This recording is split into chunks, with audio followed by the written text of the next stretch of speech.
ito ay rated SPG, striktong patnubay at gabay ng magulang ang kailangan.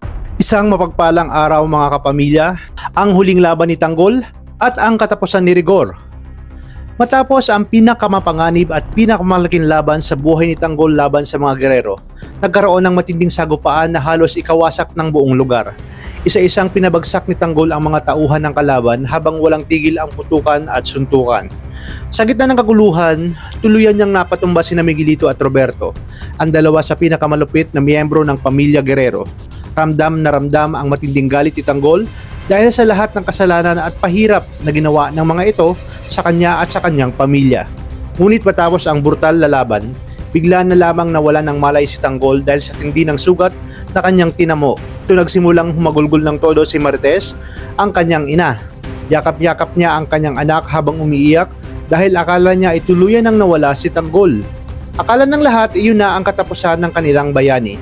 Pero dito papasok ang isang malaking plot twist. Biglang dumating ang halimaw na si Rigor, ang pinakamalaking kalaban ni Tanggol.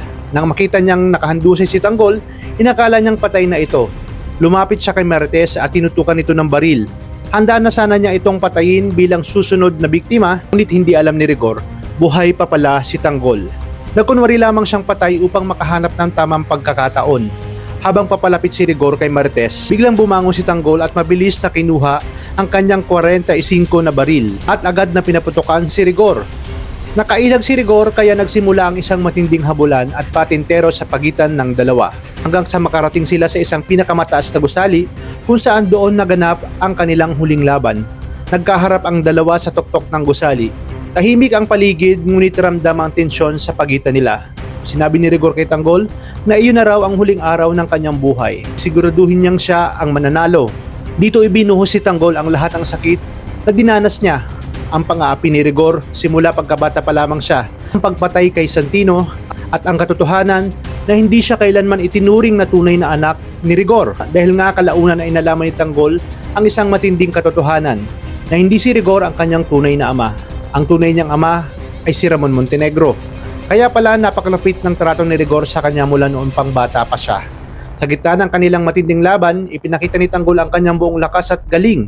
Sa wakas ay napuruhan niya si Rigor hanggang sa mabitin ito sa gilid ng gusali. 2 kamay na lamang niya ang nakakapit sa buhay. Dito biglang nagbago ang tono ni Rigor. Nagmakaawa siya kay Tanggol. Sinabi niya na tulungan siya at magbabago na siya. Patawarin umano siya nito.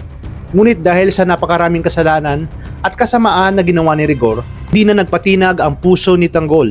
Sa huli, tinapakan niya ng napakalakas ang halimaw na si Rigor at tuluyan itong nahulog mula sa mataas na gusali na siyang naging wakas ng pinakamalupit niyang kalaban. Dito makikita ang durog na mukha ni Rigor at lusay-lusay niyang katawan.